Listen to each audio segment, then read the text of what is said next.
Yeah, and welcome to the Redmen TV. Liverpool have just beaten Tottenham Hotspur 4-3 at Anfield. At the death, Diago Jota steps up, slots it bottom bins with his left foot, and the crowd goes wild. The cop went mental.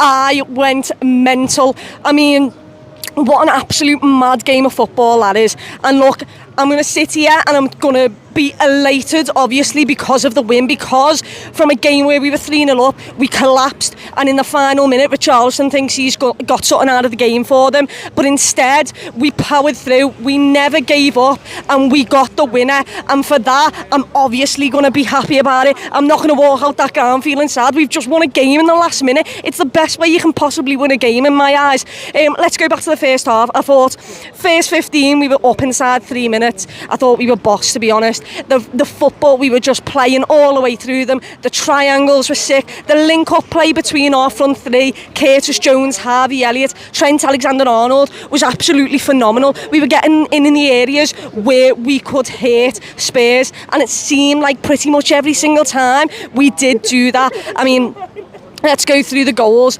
The first one is very much boss. Let's be perfectly honest. I could say that about all three, couldn't I? But I think we were 2-0 up inside 5 minutes, which is just mad. This Liverpool side has been a side all season that has been known for not starting games quick enough, not being sharp enough, and it turned out that today we did show up sharp. We scored 2 inside 5. So happy for Luis Diaz, who gets his goal on his full return at Anfield, I guess you can say, starting. Curtis Jones back post for the first. Boss, just boss. It is class. Scouser to Scouser, goal back of the net, really set us off.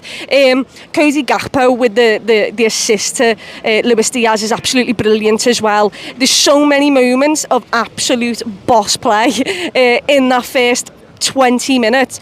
The third, Cody Gakpo wins us a penalty. He's in an area where he's got about 4 men on him, and he's just that skillful and keeps the ball so touch tight to him that he earns the penalty. He was spectacular today, and obviously so happy for Salah. He put so much into that game of football, not just offensively, but he was the one who was running back 30-40 yards to stop a counter-attack. Every time he lost the ball because he might have held on to it a little bit too long, he was the one winning it back. The ovations in that crowd were for how hard we worked in those first 25-30 minutes.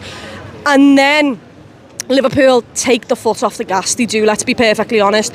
We go a little bit complacent. I mean, you could tell we had one cleared off the line 2 seconds before they went and got their first goal, and it's a goal where they've obviously highlighted the fact that Trent's in midfield. As soon as we lose the ball, that's the area that it's in behind. Virgil gets absolutely sold a new one. He gets sat on his arse, but you know what, he's won the game, so he's asked. And you know, it's a good ball. Kane finishes it off with a little bit all over the place. The warning signs were there in the 5 minutes prior to that game, prior to that goal, sorry. And they do get back into the game from our mistakes.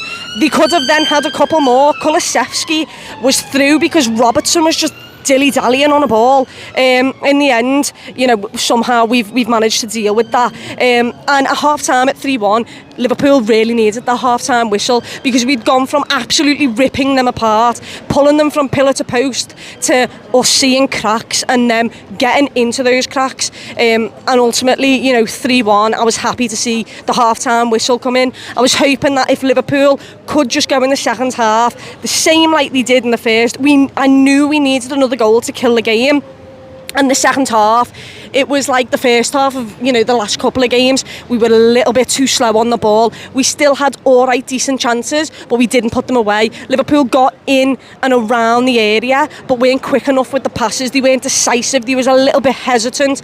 We slowed the game down a little bit too much. We let Spurs get into their shape, and ultimately, look, their second goal is a ball that's done. I want to say it was Romero. I'm really not too sure. It's split Trent and Canate because Son's just ran off them. You know, it was one ball from their centre half. It was a really good ball, but that should not be affecting Liverpool. Liverpool should not be getting done by that, but they do. And it's 3-2 with 15 to go, and the entire stadium was completely and utterly buried, let's be honest, because this Liverpool this season have collapsed. They've crumbled. They've conceded far too many goals. Defensively, we haven't been solid, and you knew that when we gave a silly free kick away, that it was a problem for Liverpool, and it was. Richarlison back post. I think he runs off Darwin Núñez. Darwin Núñez just needs to be stronger. It's just that simple. He came in today off the bench, and I don't think he particularly helped us. I don't think he impacted the game as much as he'd like to. I could say that though for the other subs. I mean, James Milner, I've totally forgot he came on, but he obviously gave away a foul that led to their third goal. And 3-3 at 90 minutes. We were fuming inside that ground because we'd just thrown away a 3-goal lead, and we played really good for the majority of the game, but we hadn't killed them off, and we'd let them get back into it. And at 3-3, I was absolutely livid. I'm going to be honest. Seeing Richarlison run away with his top off, thinking he's absolutely class as if he hasn't only scored 1 goal this season in the Premier League, you know, that really frustrated me. But I'm so happy that Liverpool didn't get down on it, because if I was on that pitch, I'd have been too livid to do anything.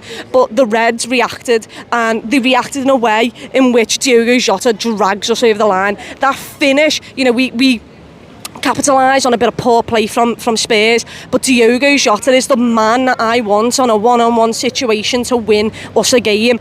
He's on his left foot, his weaker foot. He slots it into Fraser Forster's left-hand side of the goal. Couldn't be more bottom bins if you tried. He just made himself a hero. He'd not done much since he came on, but he got that chance and he absolutely took it. And look, I can sit here and talk about how crap we were defensively, how we let it go, but I don't want to, because we've won a game, and in that dressing room right now they should feel elated as I do. And yet tomorrow, go and look at the analysis of it while you rest and recovering.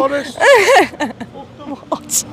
Whilst we're, you know, recovering from the game today, that's when you look around and you make sure and identify the problems and fix them and do them in training this week, up until obviously Wednesday when we play Fulham.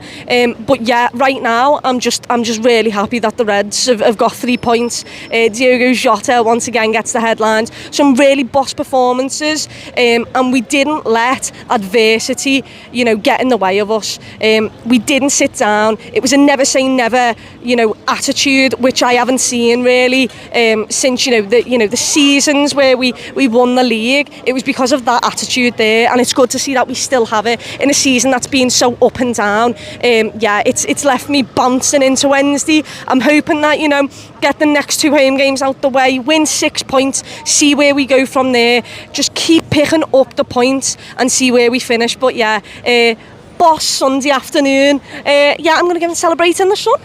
Up the Reds. Each and every single month, you could be entered into a prize draw for, generally speaking, some signed Liverpool memorabilia. You just need to be a club legend at redmenplus.com. Honestly, we've given away some absolute belters over the last year and a half, and you could be the next winner.